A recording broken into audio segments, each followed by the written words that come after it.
Hello नमस्कार. तर हा मिनी ब्लॉग आहे 20 मेचा. काल रात्री 19 मेला आम्ही अमेरिकेमध्ये आलो. घरी यायला 9-9:30 वाजले आणि आल्यानंतर सगळ्या बॅगा उघडल्या आणि त्यातलं खायचं सगळं सामान बाहेर काढून ठेवलं होतं, कारण की काही खराब व्हायला नको.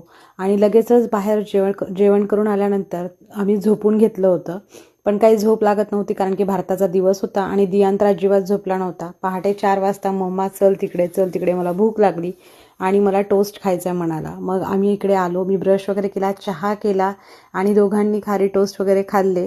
आणि त्याला म्हटलं की आता चल तुला तुझी टॉयज रूममध्ये आवरून देते. मग इकडची एक रूम आवरली. भरपूर घर घाण झालेलं होतं, कारण की नाही म्हटलं तरी धूळ येते. जरी अनुरूप इकडे होता तरी त्याला फार सफाई करणं झालं नव्हतं. आणि थोड्या वेळाने सियानासुद्धा उठली. दादाची बॅग घेऊन ती पण चालत होती. आता काम कमी आणि काम जास्त वाढणार होतं, त्यामुळे मग तिला घेऊन आता थोडा वेळ बसले होते. आणि लगेचच म्हटलं कंटाळा केला तर कामं होणार नाहीत, त्यामुळे तिला थोडा वेळ अनुरूपकडे दिलं आणि लगेच दुसरी बेडरूमसुद्धा क्लीन करून घेतली, कारण की बऱ्यापैकी फॅनवर वगैरे धूळ वगैरे दिसत होती आणि मला अजिबात धूळ आवडत नाही. त्यामुळे लगेच बेडशीट चेंज केले आणि सगळी बेडरूम साफ करून घेतली. एक मन वाटत होतं की आता भारताची रात्र झाली, आपण झोपून घेऊयात, पण लगेच पॅरलली सगळे कपडे चौघांचे 2 बॅगांमध्ये भरले आणि उरलेल्या 4 बॅगा ह्या एकात एक घालून ठेवून टाकल्या.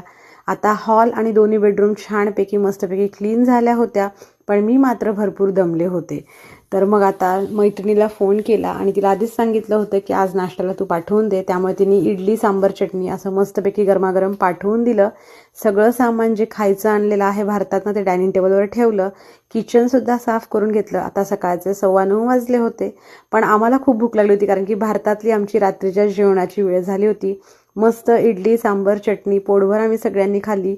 सियानाला मात्र हातानेच खायचं होतं, त्यामुळे तिला खाऊ दिलं. दियानला मी भरवलं आणि अनुरूपसाठी तिने शेवया पाठवल्या होत्या, तर तो खाऊन ऑलरेडी ऑफिसला निघून गेलेला आहे. आता भारतातल्या रात्रीच्या वेळेप्रमाणे हे दोघं झोपतील आणि मग मी पुढचं आवरणार आहे.